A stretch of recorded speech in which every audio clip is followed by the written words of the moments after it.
ادھر گیا ہوا تھا بڑی دور پنجاب کے ایک شہر میں، تو ایک صاحب مجھے کہنے لگے کہ میری 21ویں سالانہ محفل ہے۔ میں نے کہا آپ نماز پڑھتے ہیں؟ کہتے نہیں۔ تو میں نے کہا محفل کا کیا معنی رکھا ہوا ہے آپ نے؟ یہ کیا ہے؟ رسم ہے؟ فلاں بہت بڑے عالم کو میں نے بلایا، فلاں کو بھی بلایا، فلاں نعت خواں بھی، یہ کیا ہے؟ اگر تو نمازی نہیں آج تک، اس کو کیا سمجھتا ہے تو؟ میرے لیے فلاں بزرگ سے بھی تعلقات ہے، تو نے کیا حاصل کیا ان سے؟ تعلقات کا کیا مطلب ہوتا ہے؟ فوٹو آتی ہے ساتھ، اخباروں میں تصویر لگ گئی، فیس بک پہ آ گیا کہ میں ان سے ملا ہوں، اتنا تعلق ہے؟ یہاں تو بھائی خوشبو کے قریب سے بندہ گزر جائے تو خوشبو آنے لگ جاتی ہے۔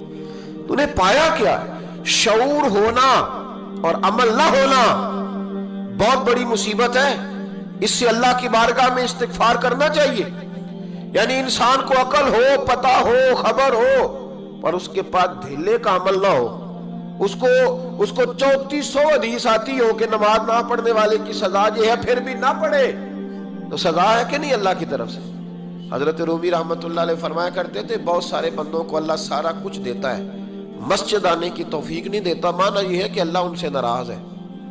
وہ کہتے ہیں کہ میں بڑا سمارٹ ہوں۔ تو عقل ہونا اور عمل نہ ہونا، اس پر بھی استغفار کرنا چاہیے۔ شعور ہو اور انسان کو عمل کی توفیق۔ یار ساری زندگی گورکھ دھندے میں گزر گئی لوگوں کی، لفظوں کے بڑے ماہر رہے، اور میں ایسے لوگوں کو دیکھتا ہوں تقریریں 6 گھنٹے کی، 9 گھنٹے کی تقریریں سنتے ہیں، بیٹھتے ہیں مجالس میں، نماز کا وقت آتا تو مصیبت بن جاتا ہے، بھاگتے ہیں، جان چھڑاتے ہیں۔ مسجد کی حاضری 20 منٹ کی بھی صحیح نہیں دے سکتے۔ کیا ہے یہ کیوں بوجھ بن گیا تیرے اوپر؟ غور کر، ڈر اللہ سے۔ میرے نبی کریم علیہ وآلہ وسلم نے ارشاد فرمایا قیامت کے دن کچھ لوگ کئیوں کی بات سن کے جنت میں چلے جائیں گے۔ اللہ تعالی ہماری پردہ پوشی عطا فرمائے۔ کہا کچھ تبلیغیں کرنے والے دوزخ کے دروازے پہ کھڑے ہوں گے تو وہ جنتی کہیں گے کہ مولانا پیر صاحب ہم تو آپ کی بات سن کے جنت میں جا رہے ہیں، تو آپ یہاں کیوں کھڑے ہیں؟ تو وہ کہیں گے ہائے افسوس، میں کہتا تو رہا پر عمل نہ کر سکا۔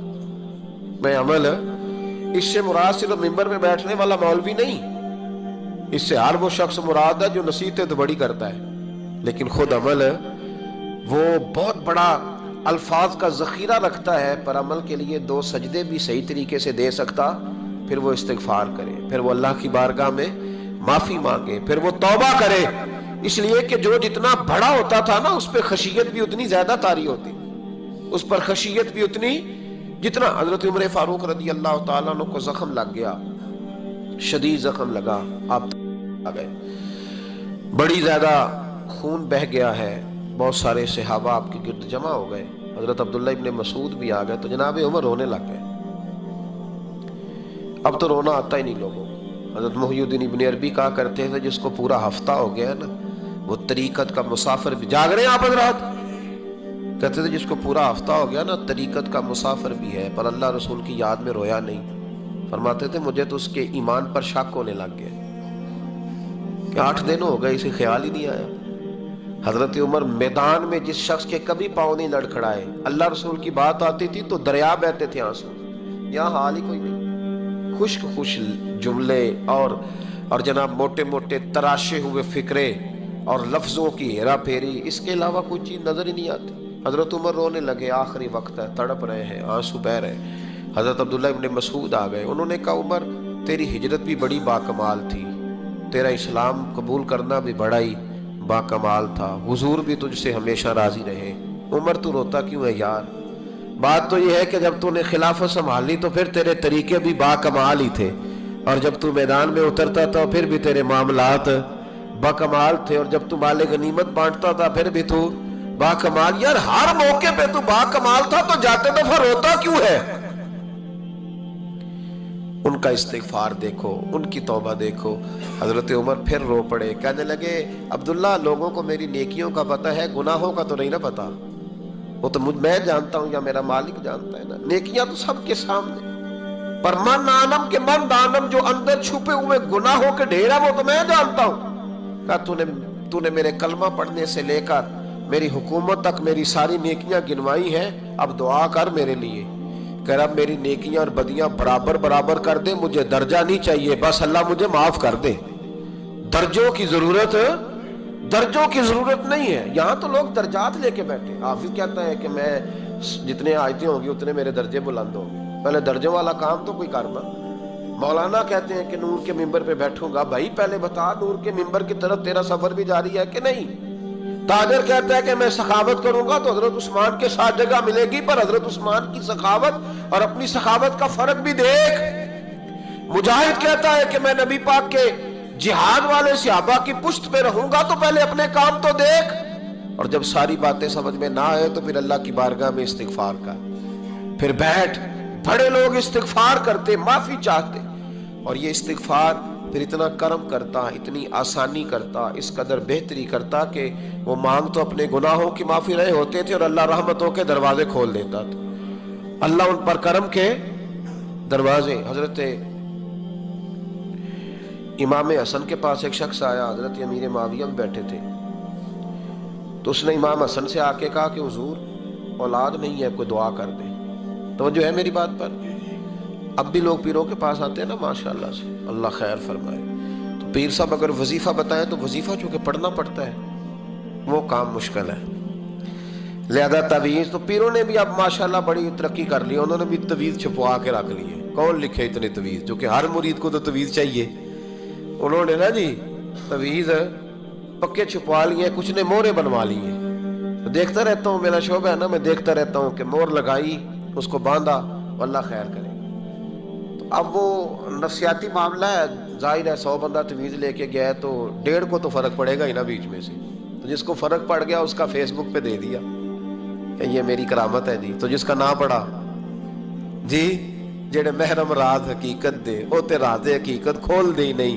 اے جنہ ویکھیا نہیں او کرن گلاں, جنہ ویکھ لیا او تے بول دے ہی نہیں.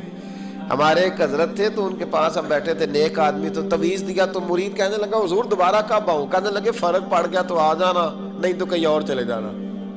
اس لیے کہ شیخ عبدالعزیز دباغ رحمت اللہ علیہ کے ایک مرید نے کہیں تنقید کر دی تھوڑی سی. یہ لفظ بس نا بہت بڑے ہیں, ان کی میں تشریح نہیں کروں گا, جتنے جملے اتنی بات کر کے بیت جاؤں گا. ان کی تشریح نہیں ہو سکتی, یہ ان کی توضیح نہیں ہو سکتی, کچھ تفصیل نہیں ان کی ہو سکتی. یہ جملے بڑے, میں کوئی تشریح نہیں کروں گا. اس نے کہا کہ حضور فلاں فلاں فلاں فلاں جگہ مجھے پریشانی ہے آپ کے حوالے سے.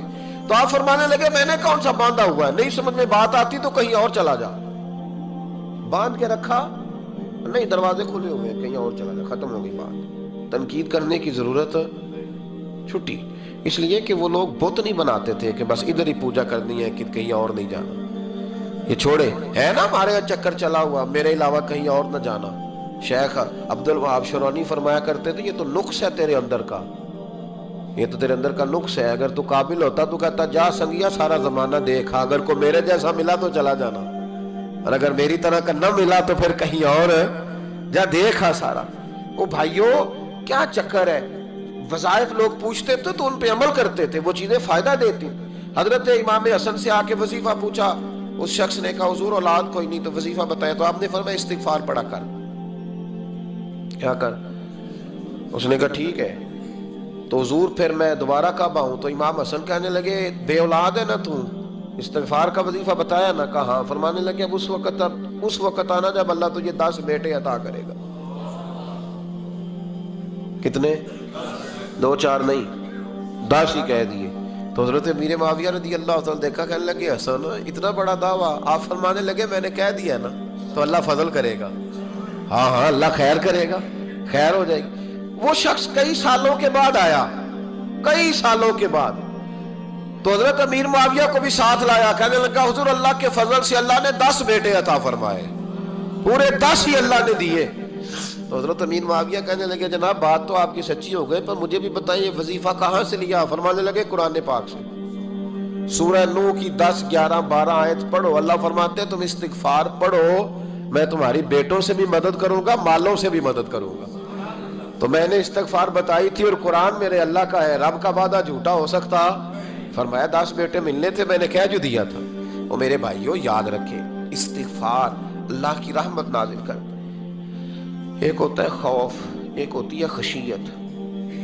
خوف والے لوگ توبہ کرتے ہیں، خشیت والے استغفار کرتے ہیں۔ ایک ہوتا ہے خوف، ایک ہوتی ہے خشیت والے استغفار۔